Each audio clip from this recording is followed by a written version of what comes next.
personal development, team development, and marketing. That's all you should be doing. Only three things that a true CEO of any business should be working on.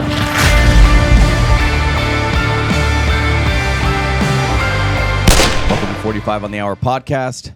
I'm your host, Colt 45, and I'm here with Professor Erik Medina. Good morning, Colt. Black belt in jiu-jitsu. How are you doing, sir? Good, brother. What's up, man? We got a guest today. Mm-hmm. He's a insurance agent, well-rounded individual. He's got a big group that I'm actually a part of, a marketing group. It's called Elite. It's awesome. I've learned a lot from this guy. Super structured guy, super solid individual, good friend of mine. His name is Henry Rodriguez. What's up, Henry? Brother? Good morning, fellas. What's up, brother? Pleasure to be on the podcast this morning. Yeah. I've been meaning to get him on for a little bit. He's a big insurance agent, and wanted to talk to him about the fires and stuff like that, and kind of get some expertise on that. So I just kind of wanted to go. I usually started off with just kind of like letting everybody know who you are and just talking a little bit about you and kind of going from there, brother. Yeah, man, absolutely. As you mentioned, Henry Rodriguez, born and raised in sunny SoCal. It ain't so sunny today, but sunny SoCal. Right. It's raining. Born and raised out there. This is where home is. I planted my roots out in the beautiful city of Santa Clarita about, gosh, I was just having this conversation with somebody else, maybe 16, 17 years ago now. Right on. Nice. I started as a young pup. I always say that I got my first big boy job out in Santa Clarita. I was in wealth management with JP Morgan Chase. And as I was pursuing my undergrad at CSUN. So I was working, I was hustling, I was working full time, going to night school at CSUN, just trying to make it happen, and living in Santa Clarita. And it's ironically, everyone always asks me, like, what are you doing living in Santa Clarita, being a young single guy and in college and working full time? And honestly, it kept me out of trouble. That is the long story short. It kept me out of trouble. But if I ever wanted to have some fun, Hollywood and the downtown scene was just only 30 minutes away. But it kept me grounded. It motivated me to make sure that I stayed in a straight line and just make it happen. Got my degree at CSUN while working full time. And then I got the opportunity to become not to become a State Farm agent right away, but be part of the State Farm family about 16 years ago. 16 years ago now. Wow. I went to work for State Farm corporate for about a year and a half. And then because I did what I think I did a good job of, working with corporate, working with our territory here locally in Santa Clarita, I was given the opportunity to own and operate my own agency. And that was 14 years ago now. Come April 1st of this year will be 14 years ago. Wow. That I've been owner and operator of the State Farm agency under my wing. Wow. Yeah. That's crazy. I at one time I know I wanted to be an insurance agent. I was like, man, that would be awesome, because you can build up a portfolio, and it's a good business. It's great. Done right. It can be lucrative. Yes. Yeah. And so I mean, everyone's probably wondering about the insurance market, like for California and stuff like that. I know that's like a big thing right now. People are worried about, policies coming, going, prices. Yeah. I don't know. Maybe you can elaborate a little bit on that, because of the fires and stuff. Yeah, I can. And, I never like to get political. Totally. For me, it doesn't matter if you're, the right or the left. It doesn't matter, right? I take on of all walks of life, right? But I do think there is a systemic issue when it comes to insurance in California. If you actually look at just stats, across the country, right? I think everyone would agree. California, in particular, Southern California, has amongst the highest value in terms of cost of homes, right? I think you would agree with that quote, right? Yeah, absolutely. But we're amongst the lowest in terms of cost of insurance, right? So it doesn't really make sense. We have the highest. We have amongst the highest in real estate value, but if you actually look at data, we're amongst the lowest across the country in terms of what we're actually able. The key words being what we're able to charge. I think there is a common misconception here that insurance companies in California can just charge whatever they want. It's not the reality. We're so regulated that we actually have to ask every time that we see in terms of our models and our business. Whenever we're forecasting a need of a rate insurance increase, we have to ask the Department of Insurance in California in order for that to happen. Right? So it's the most regulated. California is the most regulated. California, when it comes to insurance, it's extremely regulated, so again, we can't just charge whatever we want. So, we can't match price versus risk accordingly. I don't want to geek out and all that stuff, but that when I was saying earlier, in terms of it's a real systemic issue, we haven't been able to charge accordingly over the last, call it 20 years, right? I always put it here in layman's terms. The insurance market, right? And I represent a big brand in State Farm, but as a whole, as an industry, right? We're living in a post-pandemic world, but charging pre-pandemic rates. Meaning we're living in a post-pandemic world where cost of raw material, labor, everything has skyrocketed in terms of cost, right? Let alone, have you seen what's going on with a carton of eggs, right? A gallon of astronomically high now. But our rates aren't reflective of that, right? So as people have claims and on their homes or on their auto insurance, our rates aren't catching up, right? We are paying out more than we're actually collecting in California, right? And as a business in itself, if you're not collecting enough to even just pay claims, how do you stay in business? Yeah, you can't. Also, you're actually seeing so many insurance companies leave California, right? I will tell you, 80% of anyone who has home insurance in California is insured by one of the 12 major carriers. Wow. 8 of those 12 are done offering new policies or have left the state. Holy that should have rang all kinds of alarms, to all of our officials who are running the state. Like, what's going on? What are they seeing that we're not? We mitigate risk for living. We analyze risk for living every single day. And if we're just saying, hey, you know what? Like we State Farm paused offering home insurance about almost 2 years ago now. We're going on a little over a year and a half, almost 2 years ago. We paused it. We're the largest home insurance company in the nation. Why isn't anyone asking, why did we stop doing that? Mm-hmm. Jesus, that's a good question. Why did we stop offering home insurance, right? It's not because we wanted to. It's because it made business sense. At the end of the day, we're a business. We have to keep our promise to our clients who are currently on the books. Correct. Right. So we have to be able to keep our promise. If there's a catastrophic fire, we had 2 of them here in the last month, right? Palisades and Altadena, and then we had one here. We dodged a bullet here in Castaic, right? Yep, just barely. We have to be able to keep our promise to our policyholders. And if we're not making money, how do we make sure that they're taken care of in the event of a catastrophic claim? Correct. Yeah, and that's going to be a problem, obviously. Yeah, I could see that being an issue, obviously. And I had no idea 80% of the policies in California were covered by the bigger carriers. The 12 big carriers in California. The 12 bigger carriers basically insure 80% of California. 80% of California. Right? Jesus. And the bigger stat is 8 of those 12 are gone. They've left the state and or have stopped doing business. Like State Farm, we stopped doing new business. Now we're still in California, right? We're still keeping our promise to our existing book of business, but we haven't offered a new home insurance policy in over a year and a half. Jesus. And it's the same, and it's kind of similar with ServiceMaster. ServiceMaster and SerPro are like the 2 biggest. But the funny thing is, they only own like 20% of the market. The rest of the 80%. That's why there's so much restoration work out there. I know for a fact ServiceMaster does, I think, like $8 billion, and then SerPro does like $9 billion. They're a little bigger. I would say that. You guys have a big chunk of the market, right? 20% of a market is huge. Exactly. Especially in California, right? Because we're the 5th largest economy in the world, right? Yep. So 20% of that's a lot. Yeah, it is. And I think what country's talking about buying California right now? You hear that? I saw that. Someone was talking about buying it the other day. I think it was like, because we're talking about buying like Greenland or something like that. Oh, right. Yeah, it was like, I was like, oh my God. I mean, they're always talking about who's going to buy what, or California's going to break off and do its own government. It's like, oh, it's just crazy. But theoretically, I guess it could, right? We're the 5th largest economy in the world. Yeah, our state is. That's huge. It's huge. Yeah, that's huge. People don't realize how much power it have. Like just between New York and California, they got so much power. So much money that just filters into the government and funds everything and whatnot. But yeah, I had no idea those stats. That's overwhelming. I share those stats only because I want to come on the podcast and I want to educate as many people as I can. I think right now insurance companies are, especially on the social media platforms, we're not looking the best right now. But it's because of the lack of education out there, right? If we really understand what's going on, it's really a systemic issue. Like it's from the ground up. Like it's not just something like, oh, we're pulling out in the middle of these fires. That's not what it happened. That's not reality. You know what I mean? Yeah.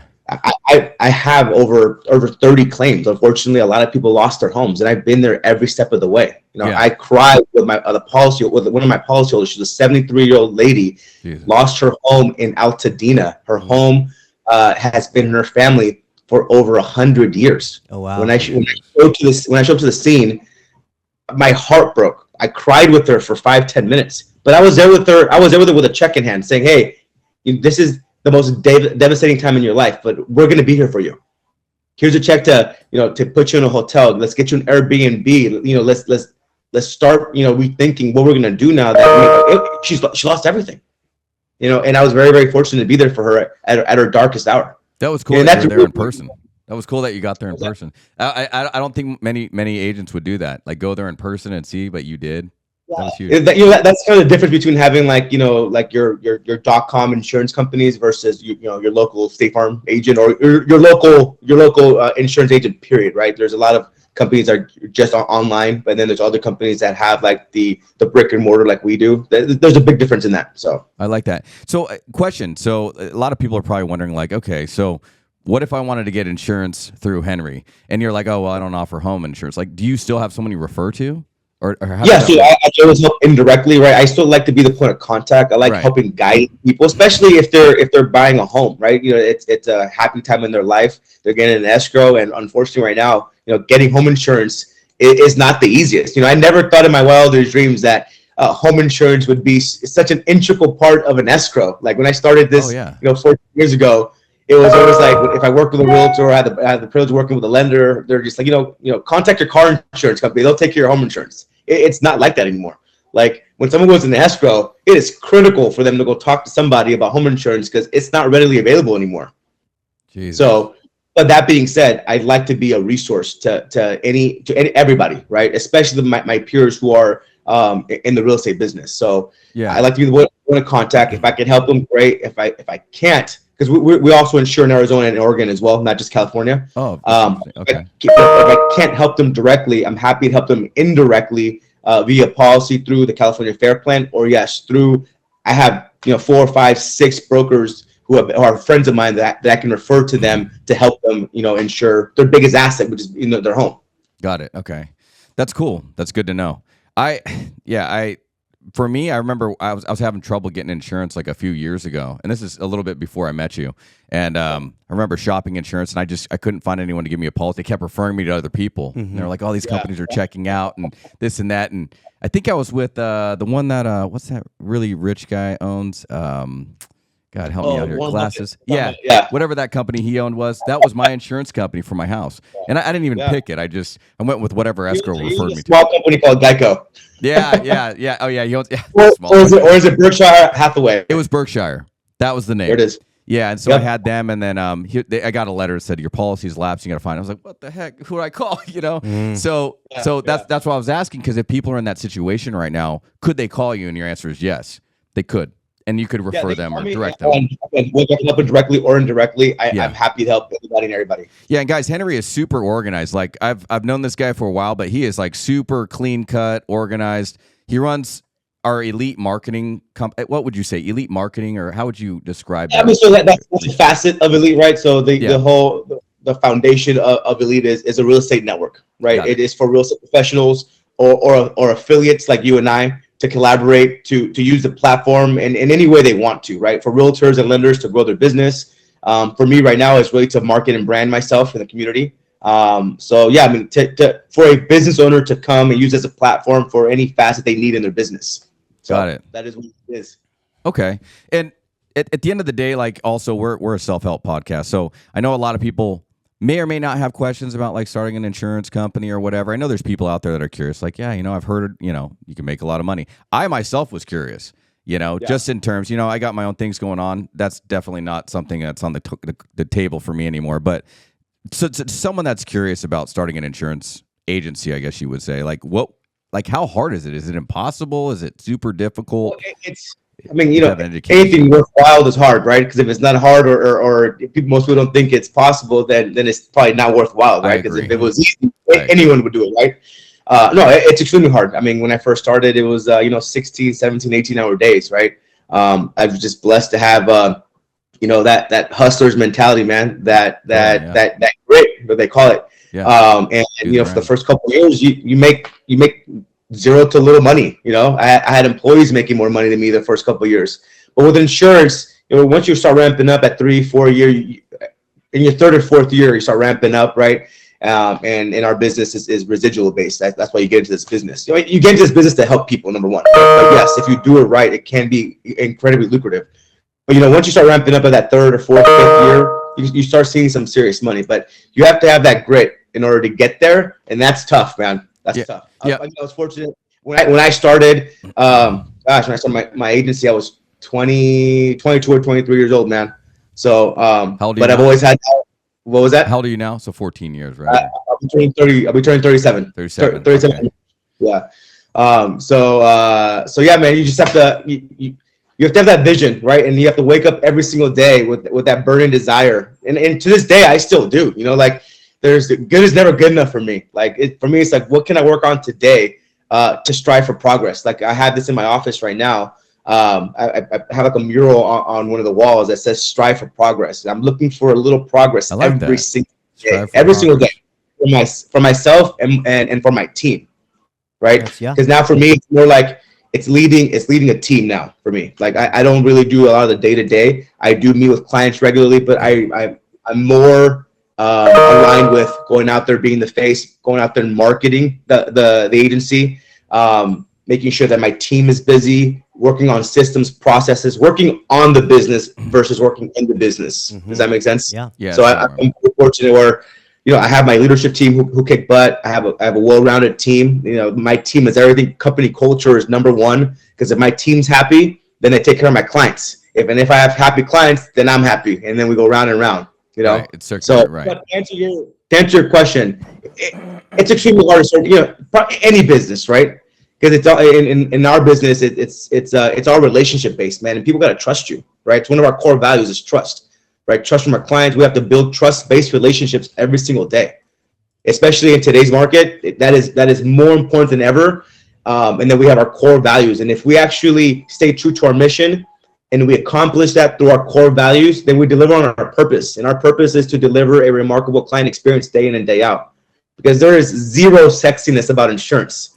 We just try to make it more sexy at the Rodriguez Agency. And how we do that is to deliver a remarkable client experience day in and day out.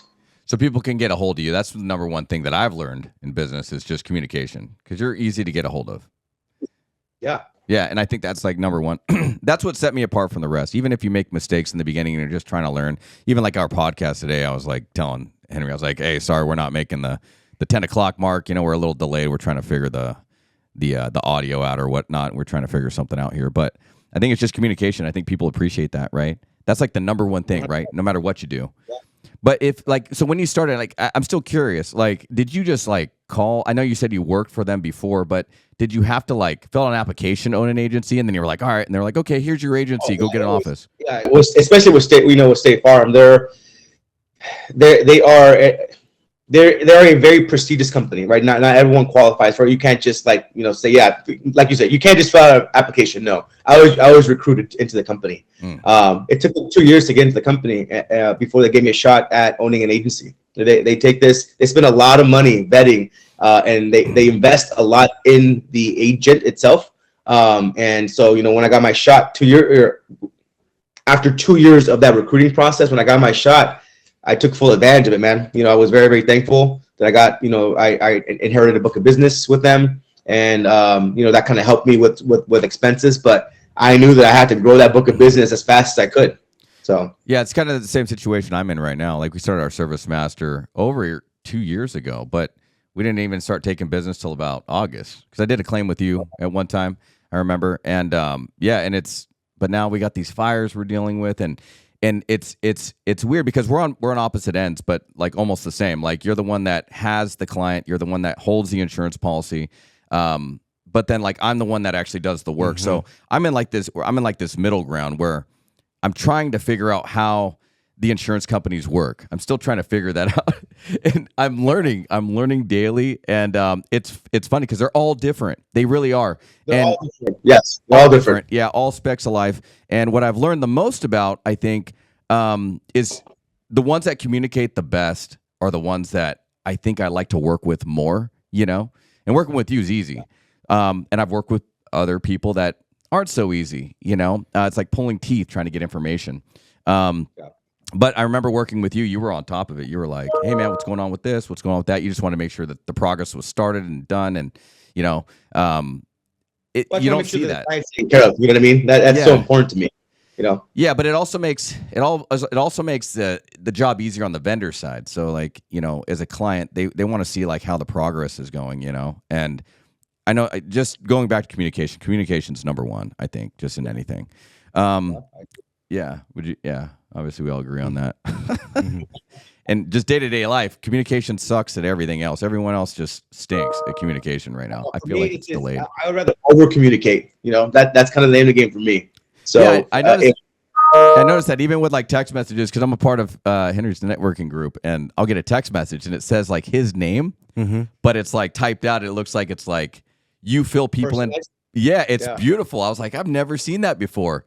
It's like it's almost like his office or someone like type something up professional, like, "Hey, we'll see you next week at this event or whatever." Oh, cool. And then you can reply to him, but he gets the message, but it's like the computer automated it. So like he has his tasks organized and follow-ups organized so that people are constantly in the know, right? In the loop. I love that. Yeah, because again, communication is key, and I can't expect everyone to put what's important to me at top of mind, right? So I just got to make sure that I'm always top of mind. And then how do I do that? I do that in a unique way, right? It's a better experience. It's not a generic text message. It looks and feels like a text message from me. And if you actually reply, I will reply because it's coming to my cell phone. Yes. At first, I thought people were grabbing your cell phone and copy and pasting. But I was like, he's good. He's got it down. But I'm sure there's like some sort of system you got in the background of some sort of software or something like that. I'm a huge system and process. Yeah. Yeah, and I do like how you show yourself too, and it really shows a quality. And I want to talk about that for a second. To people that are maybe thinking about starting a business or making a change. People are always looking to make a change these days, especially since the beginning of the year. But when I look at you from the outside looking in, the way that the quality that you perceive yourself, like I see yourself as like an individual that takes pride in himself, how you show yourself, your haircut. The way that you show, like your colors match online. I've seen other insurance agents where they look like they just woke up out of bed, and they got this picture that's like blurry. It's like 720p, it's like 480, whatever, And I'm not like trying to dog on. I'm just saying, like, if I were to choose and be like, okay, who's going to take care of me when shit hits the fan? Is it going to be Henry or is it going to be Joe Blow? Yeah. And I'll be like, wait, this guy looks like he cares a little bit more about himself. And we should talk about that because you do that really well. You really do. Thank you. And it's part of what it's, honestly, it's part of my upbringing. It starts with I have to give this one to my grandma. She would, on summers, because my parents I come from working class, they worked, obviously year round, and they worked hard for it, my sister and I. And spend many summers with my grandma, and we would get to her house at 7 a.m. And if you weren't dressed, ready to go for the day, whether we're doing nothing or not, you had to be dressed at my grandma's house. It'd be funny, like sometimes we'd spend the night, and she'd wake us up, get up, get ready, and I'd be like, Grandma, why today? Why can't I just stay in our PJs? She's nope, you got to get ready for the day. Because you never know, and that's like instilled in my mind to this day. I'm going to be 37 years old, and to this day, I got to get ready because you never know what's going to happen. You never know what's going to meet. You never know what opportunity is going to come on that day. So for me, it's like I gotta stay game time ready, baby, for anything. Oh man, I'm the same exact way. I've always struggled with getting up super early, but I know I've made some changes and I'm getting there. Yeah, I'm not. My buddy Chris, the 5 a.m. or God, I wish. Let me ask you at the beginning, like how does the day go for you, bro? Because I want to know, because you're super organized, like even more than I am. I'll admit that. And I want to know, like, what is a typical day for you, bro? Do you just get up, you work out? Like, do you just get up and go straight to work, or? No, yeah. So for me, 6:15, I'm up. So now that my kids are a little older, I like to spend time with them a little bit. So 6:15, I wake up. I don't drink any coffee because I've done all kinds of like nutrition stuff and I study nutrition. So, it's always best to delay caffeine for at least 2 hours after you wake up. We can geek out on that later on. But I'll get up, I hydrate with salts and electrolytes first thing in the morning as soon as I wake up. Is that what that is? Yep. Yeah. It's got that salt in it. Yeah. Yep. The right salt, the right electrolytes to make sure that that blood is flowing. Check a few emails, then wake up with the kids. The kids start waking up about 6:45. Help them get ready. While the wifey takes them to school. While they're at school, then I either go to. I'm an avid CrossFitter, or actually I really enjoyed the Peloton tread recently. The last like 3 or 4 months. Like I've never thought I like running, but I actually enjoy running. This morning I ran for about 45 minutes on the Peloton tread. And then let's see, shower up, getting ready. So by 9:30, I'm ready to rock and roll for the day. Whether they're on a podcast, I'm in the office by at least 10 o'clock, doing something ready to rock and roll. Then from 10 to about 1 o'clock, normally I'm in the office, meeting with my team, my leadership team, meeting with a client, interviewing somebody, doing something proactively in the office, whether it's coaching somebody, whether it's reviewing my system processes, going over emails. Ideally, I'm either coaching one of my team members or interviewing someone to add to the team. I'm constantly looking for good people. And then by 1 o'clock, I'm out. And I'm not out like done for the day. I am out on a lunch meeting or something, meeting with someone of influence. Someone who I could be having lunch with you, right? We chop it up doing business, but somebody that of influence that either I can help in their business and vice versa, right? Can you do that daily, like the meetup stuff? If I can go 5 for 5, I will. Yes, I like that, and it's constant. Yeah. It's all the time, top of mind. Try to meet somebody. For me, in marketing, it's all about being top of mind, right? So if I can sit down, break bread with somebody, and show them my value to them and helping their business grow, I think organically I will earn their business, either them individually or they're going to refer me clients, right? So it's a win-win all around. So I try to be out by 1 o'clock. So I'm having a 1:30. If you notice, I'm always having 1:30 lunches. My assistant knows to try to fill my calendar for a 1:30 lunch. I like that. And those lunches, go ahead. What was that? No, I said I like that. I was just agreeing with you. Yeah. And those lunches aren't your typical like 45-minute lunches. They're normally like hour and a half, 2 hours, because if they're really engaging, I'm really trying to show my value. So then I'll start wrapping up the actual business day right around probably 4:30, and then it's family time. Then then it's with the kids. My kids are probably even busier than I am, whether it's pitching lessons, hitting lessons, fielding lessons, team practices, whatever, piano lessons. They're booked up, 5 days a week also. Yeah. So they're both avid. They're both on travel baseball teams. They're both playing flag football. They both play piano.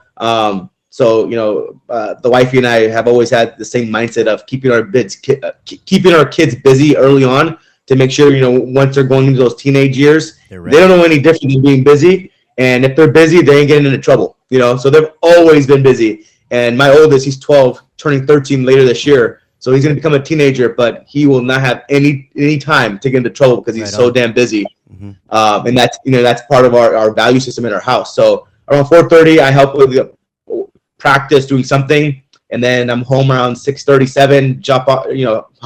Hop on the laptop again, do some emails, having dinner around 7:30, 8 o'clock. Once the dinner's wrapped up, help with the kids going to bed, get back on the laptop, work a little bit, and then right around 10 o'clock is finally like me time. I like to read. Right now, I'm reading Relentless for like the third time. Nice. Yeah, if you guys haven't read Relentless, one of my absolute favorite books in the world. Who's the author? I'm just curious. I'm reading a few books right now. I get bored, so I switch back and forth.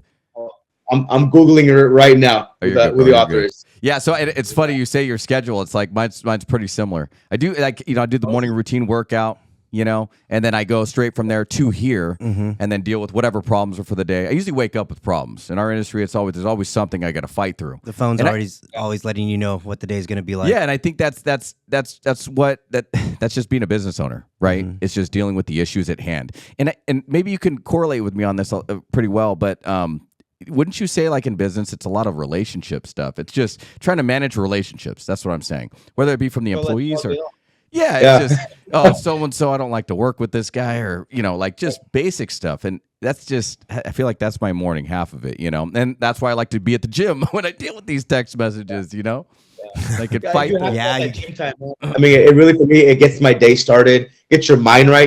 They say, I don't do the workout, to necessarily look, to lose weight. I'm not like the leanest, meanest guy. Like for me, it's more like for the mental health, man. 100%, bro. It's my 1 hour at a day where I don't have a million things going on because I'm constantly problem solving or coaching or doing something, right? Establishing relationships, keeping relationships. It's 45 minutes to an hour where I think nothing other than let's get through this hard ass workout right now. And I don't think about anything else other than that, right? Because your mind's constantly going.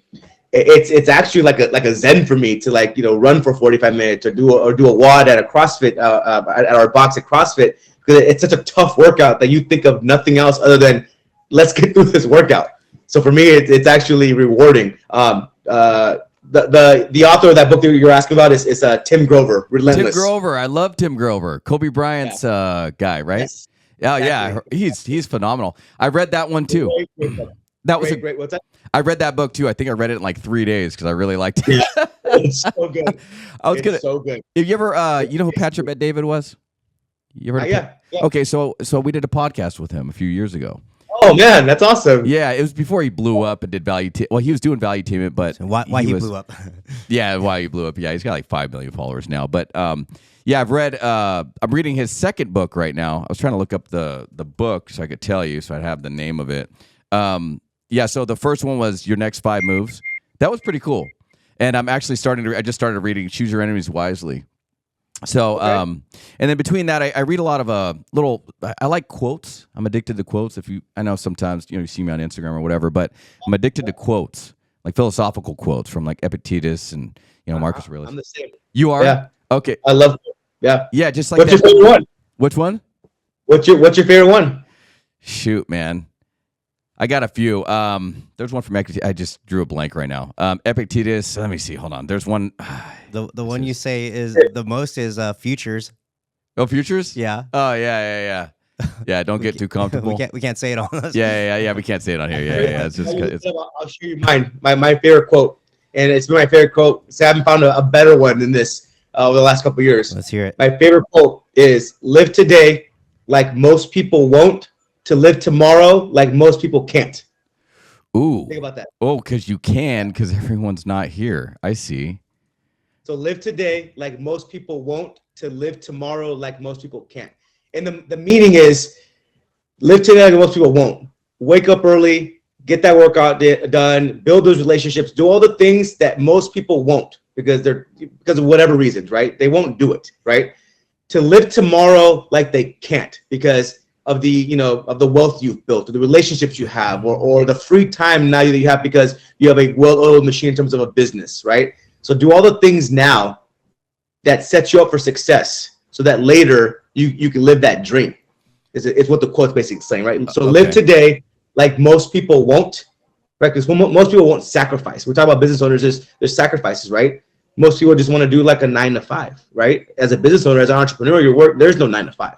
There's when I wake up till I go to sleep. Mm-hmm. There is no 9 to 5, right? Right. So live today like most people won't, to live tomorrow like most people can't.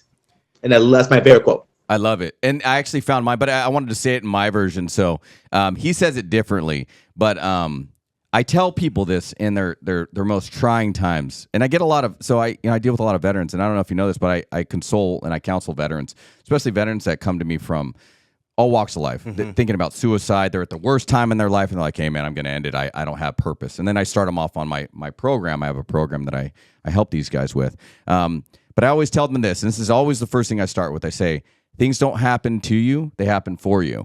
Epictetus says it a little bit different. He says, it's not what happens to you, it's how you react to it that matters, right? Yep. And so he says a little bit different, but I threw a little spin on it. But a lot of people always think that things always are, this is an attack on you. Mm-hmm. We're going to take you down, because it's like, no. That's just the other side, right? So I believe in God. So my conscience is always telling me, like, hey, that's just the other dude. I call the devil the other dude. I'm like, nah, it's the other dude talking. Yeah, we're not going to listen to him, though. We're going to stay focused, right? Because in the Bible, it always talks about fear. Like, don't be afraid. Don't be afraid. It says it like 365 times, I think. I think I counted Do not be afraid. Yeah, it just says do not be afraid over and over again, and there's a reason for that, because there's no point in fearing anything, fearing criticism, fearing judgment. Like, we're all humans, we're here for a purpose, and he has his plan. But anyways, that's my favorite quote. I've heard that quote. It's a good one. Yeah, Epictetus is my favorite. He's got a huge history. He was a slave. I don't know if you know that. Back, I did not know that. Yeah, so look up Epictetus. He's got some good stuff. There's actually my favorite book of all time is his book. Actually, it's called The Art of Living. It's okay. Yeah, it's so cool, man. It's all quotes, and it's just tons of different ideas of thinking and reality and stuff. But business is great, and I always preach this, and that's why I like talking to other business owners, because there's a lot of veterans out there that want to be in something that they can lead themselves. A lot of veterans have problems, doing their own thing, or not doing their own thing, but they want to be led by somebody at first. And then, they do that, and then they're like, no, I should do my own thing. I don't know. So I think business is just great for that. And so I'm always trying to talk to other people, especially like with Henry and stuff. Is there any like veteran organizations through like your company or anything that veterans can like sign up for and get into a program? That's kind of what I got into with Service Master. They had a veteran program that allowed veterans to transition from military life into a franchise, and they gave me this huge upstart. They gave me a huge discount on the franchise fees. They basically gave me a franchise in a sense. Like, I had to work for it, but I had to go through this whole background, and then I'd fly to Memphis, Tennessee to meet people and whatnot. But after they did that, they were like, all right, you're our dude. And they gave me the thumbs up, and they're like, you got it. And so obviously there was money involved, but it was a whole lot different than if I was just a dude, coming off the streets with nothing. Does State Farm have anything like that, or the insurance programs? Yeah, so not that, so I don't know it like directly, but yes, they do a lot for veterans, and I'm sure there's a program where they take on veterans as it relates to just job employment, employment, things like that. So I'm happy to do some research and get back to you on that to get you more direct. Yeah, absolutely. Yeah. No, I was just curious. Cool, man. This has been a good podcast. I really enjoyed it. Do you have anything? No, thank you, Henry. This is awesome. It's good to hear a little bit. What would you recommend for maybe a new or future homeowner? How are we going to get home insurance? What's the best way? So new and future homeowner. If we're in escrow early and often, before you start, popping the champagne bottles that you got into escrow and you're getting your new house.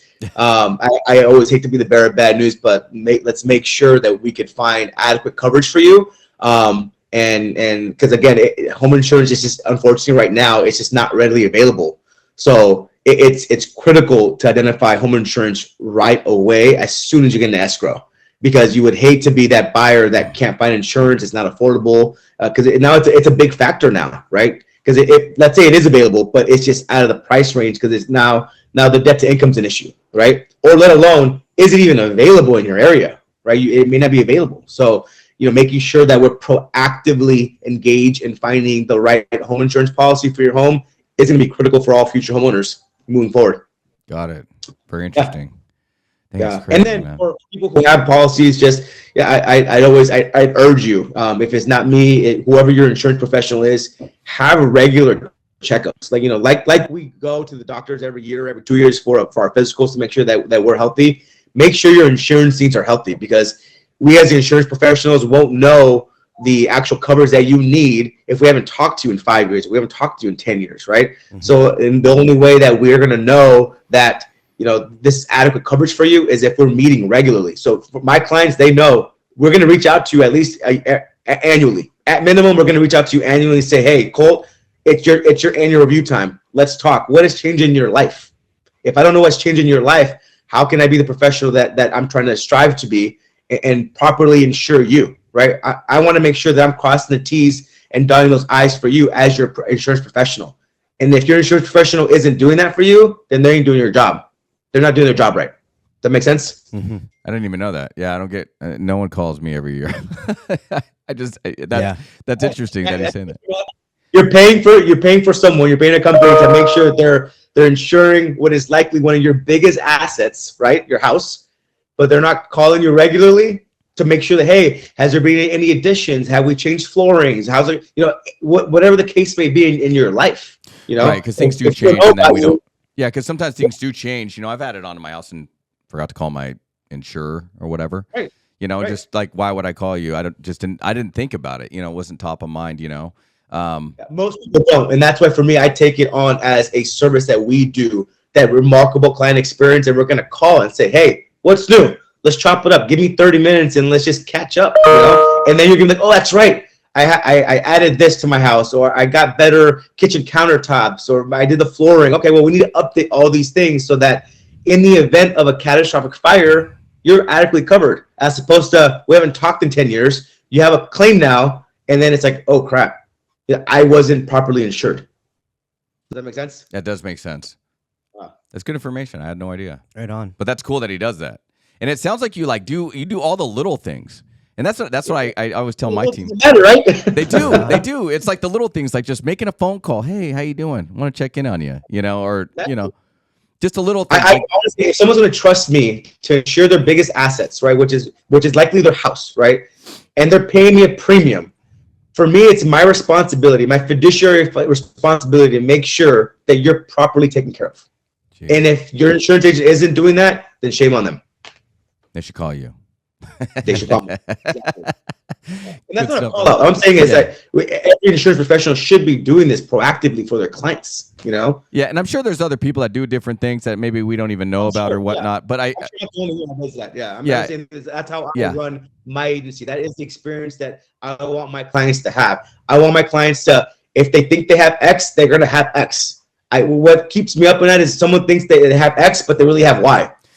Yeah, I hear what you're saying, and I remember I was having an issue with my house at one time, and I remember this was years ago, and I had to call, and he was like, "You're only insured for $300,000 to rebuild your house. Isn't your house bigger?" And I was like, "Yeah." He's like, "Oh, we gotta have someone come over there." But if he had never asked me, I would have never thought to like even look at my policy or anything like that. Imagine, and again, I don't want to be I don't want to be the bearer of bad news, but what if there was a big fire, and now you're not adequately coverage? Correct. Yeah, and then you're out, and then you get $300,000 to rebuild a house that should cost $4 or $5 or whatever, to rebuild the house. Exactly.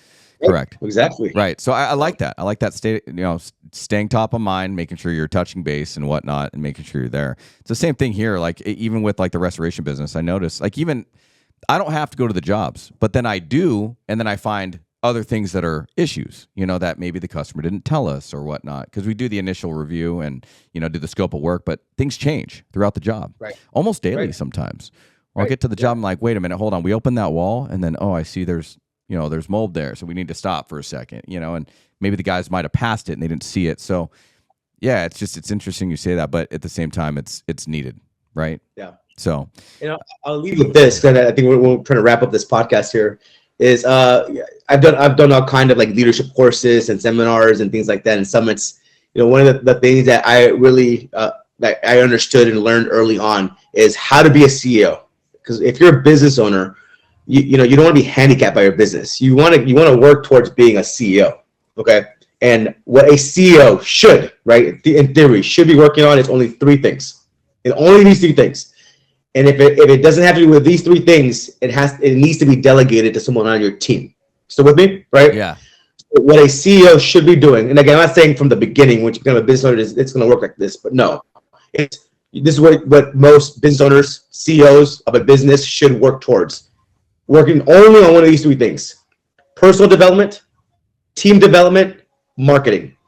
If it doesn't have anything to do with one of those three things, delegate it. Hire somebody for it. Because you're too involved in personal development, team development, and marketing. We're writing this down. Personal development, team development, and marketing. That's all you should be doing. Only three things that a true CEO of any business should be working on. I like it. Everything else should be delegated. So everything from like accounting to sweeping the floors to answering the phones to, I see what you're saying. Because if you're doing your own accounting, again, maybe in your first 5 years of business, you gotta do what you gotta do. I was there, right? But once you become established, you really want to work towards not being so captive with your business, right? Why are you even why are you getting into your own business if you're going to be, almost a slave to your business? Does that make sense? Right. Yeah, absolutely. Because the business is meant to be there to make money when you're not there. Right. Yeah. I mean, that's the ultimate goal, right? Is making money while you sleep. Correct. Yeah. Yeah. That's what my uncle always taught me. He's like, hey, the business is supposed to be something that runs when you're not there. And I was like, and okay. it's supposed to be effective, efficient, right? So you got to work towards only working on those three things. Is, the accounting, get a bookkeeper, get a CPA that you trust, answering the phones, get team to do that. All those things, you should be delegating those things to be running a properly effective, high performing business, no matter what it is. Sure. And these are conversations that I have with a lot of business owners. Like, I don't do like consulting or anything like that, but the value that I bring to people that I network with is when we sit down is, how can I help you in your business? How can we make you more effective? How can we business plan? How can we help you make more money? Right. And then indirectly, if I have that kind of effect on somebody, and if I bring value to somebody's life in that capacity, they're likely going to refer me business. Oh yeah, you're going to get it right back. And you'd be surprised at how many business owners don't have the right contacts. Even like a PPC. I remember I almost went out of business with our moving company one time because I gave money to someone that didn't know what they were doing. And I didn't get any return. I gave like 10 grand, boom, and it was gone. And I was like, I didn't get any return. And he was like, oh yeah, I got to try. Just give me another 10 grand. I was like, wait, hold on a second. What's going on here? It sucks, dude. It sucks. Yeah, it does. Yeah. So but that's what you're talking about, bringing the value. You're like, no. I got a guy. Call my guy. He'll set you up. Okay. He's got the right, here's an accountant. Accountant can screw you up too with your books. Sure. Yeah. You get screwed on taxes by having the wrong, she's coding it wrong or whatever, You have to have the right team, right? From you the do. Accounting, to your legal team, to your employees, they all got to be the right team. So correct. Yeah. 100%. Well, this was a great podcast, man. I enjoyed it a lot, dude. I actually learned a lot from this one. Oh, like tons. And I know that it's something that hopefully will take to everybody else, and everyone else will learn something from it too as well. Is this something that Elite Networking does classes on and like a lot of information on, or is this just for you? Again, I do it directly with that's part of the value that I bring to people who do business with me. Right, I don't charge for it or anything like that. This is what I enjoy doing this. Right it brings value to my life. Yeah. Helping other people, right? If someone wants to become a business owner, well, I've done it for 14 years. I'm biased, but I've done it effectively and at a high level for a long time. So if I can help another entrepreneur or aspiring entrepreneur, I'm all about it. I love it. Hey, brother, how can people find you?